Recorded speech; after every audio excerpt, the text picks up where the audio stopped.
Most music instructors don't charge enough for lessons. Many are petrified at the thought of raising rates. Why? Fear and uncertainty. Uncertainty as to how their customers will respond and fear of losing students. A mix of fear and uncertainty leads to a lack of confidence. Before I dive into fear and uncertainty, let's explore value. To understand value, you have to see your business from the customer side of the table.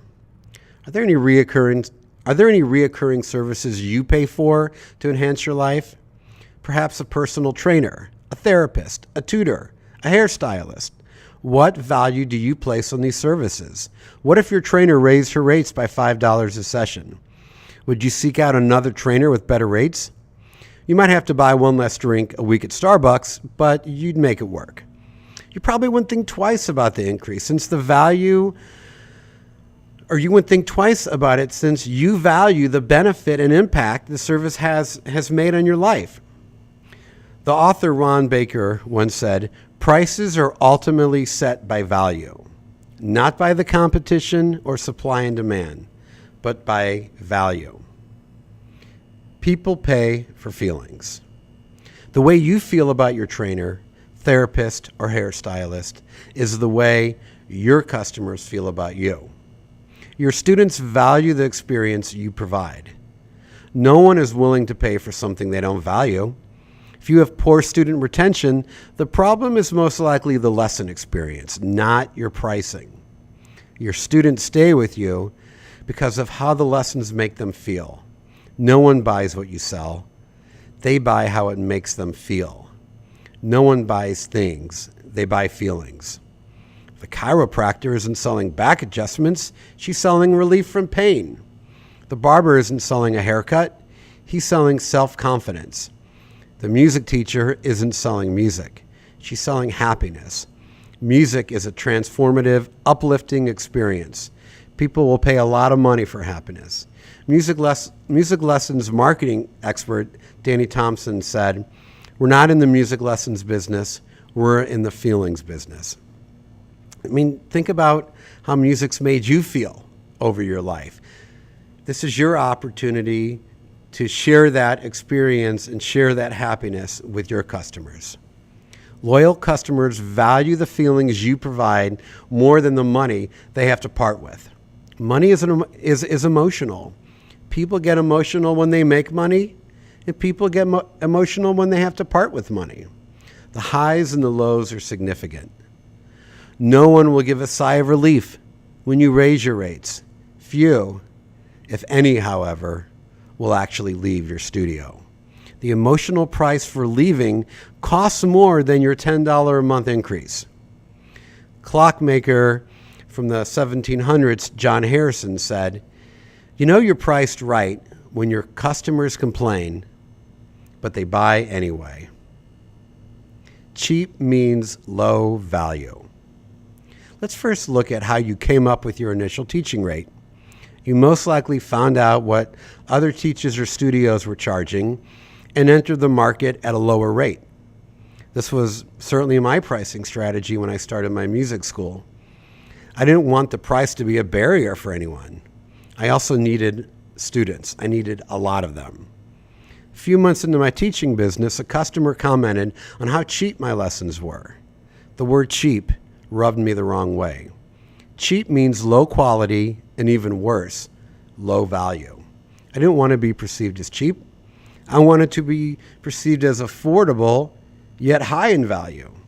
I needed to increase both my prices and my value. Increasing prices is easy. Adding value takes creativity and out-of-the-box thinking. It also requires developing a system to educate your customers on the value you offer. Author Seth Godin once said, "Perhaps the reason price is all your customers care about is because you haven't given them anything else to care about." Meaning you haven't told them the value of your service, and you need to educate them. You need to educate your customers on what value you bring to them, show them what their lives will look like after they engage with music lessons with you. You can't rely on them to be able to see into the future and see what that looks like. You have to spell it out for them. And if they see that vision with you, they won't think about price. How to add value. Below are some ways you can add value to your music lessons business. Create real-time musical experiences in the lesson that the students can't create at home. Not that you don't want them to, you want them to have the skills to, but things like duets and accompanying them and improvising as you're playing with them. They can't create that unless they have a friend at home who can play with them. Even if they're playing along with the recording, it's not the same. Those experiences are unique to the lesson. And the more you focus on creating that in the lesson, the more value they place on the lesson and a more emotionally committed and loyal they are to their lessons. Invite parents in at the end of lessons. Treat it like a performance. Each lesson, I think there's 2 performances in every lesson. There's you performing or the teacher performing the lesson for the student, and I look at it as a lesson. It's a challenge. It's like a puzzle. How do you get this kid to, play this exercise, and how do you get them to have a great experience? You're performing every time. And then at the end of the lesson, the kid is performing for the parent. So thinking in terms of performance is key. Working on creating a culture and community in your studio. The more events you can have, the more recitals, the more parties and open houses. That's how you build culture and community in your studio. I have next here, offer social or movie nights. I do those about 3 or 4 times a year. The kids remember those. Those are really great moments for the kids.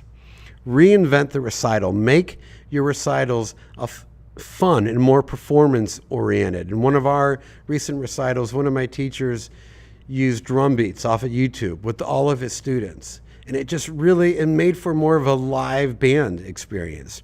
Include music trivia from the stage with prizes. Create moments of audience participation.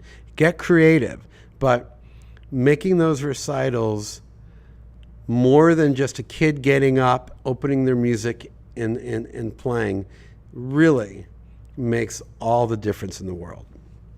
Use email, blogs, or vlogs to educate parents on what you believe in and what motivates you. This will help them build trust and loyalty and form a greater connection to your studio. Let the numbers do the talking. There are 2 factors to look at. How much new revenue will your price increase generate, and how many customers can you afford to lose? You have to be prepared to lose some. Even if you don't, you still want to play through that scenario. You have to budget for the gains and for the losses. In my experience, however, the losses have been minimal. Let's say you have 80 students in your studio. A $10 monthly increase would infuse your school with $800, literally overnight. Let's look at the losses. How many students do you think would drop out of your business? I've lost 2 students in 15 years due to a price increase. Maybe there have been more, but they didn't tell me that that's why they were dropping out. And I have to assume there are more.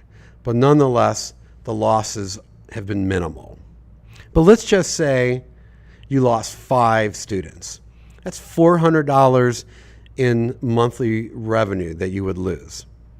Assuming that you're, I didn't even figure out how much you're charging here for lessons. But let's say you lost 5 students and $400 of revenue were lost. You'd still be ahead $400 due to your price increase. And over a period of time, as new students were coming in at this higher rate, your net earnings would also increase. How to raise tuition. Begin with committing to an annual raise. Even if you don't do a raise annually, commit to having a period of time maybe it's September or October where you're going to consider doing a raise. People expect their costs to go up each year. The electric bill, the lawn guy, dance lessons, summer camp, and yes, music lessons. These costs all rise a little each year. No one likes it, but everyone expects it. How to announce a price increase. I raise my rates every January.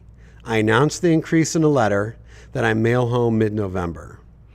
This gives customers plenty of time to budget for the new year.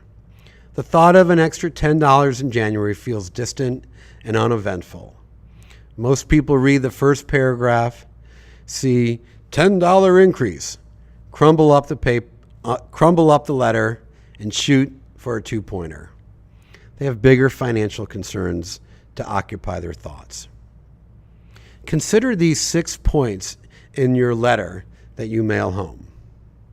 You want to establish value, establish empathy or express empathy, state your price increase, say why you're having a price increase, state the added benefit that is going to be a result of this price increase, and then close your letter with an expression of gratitude.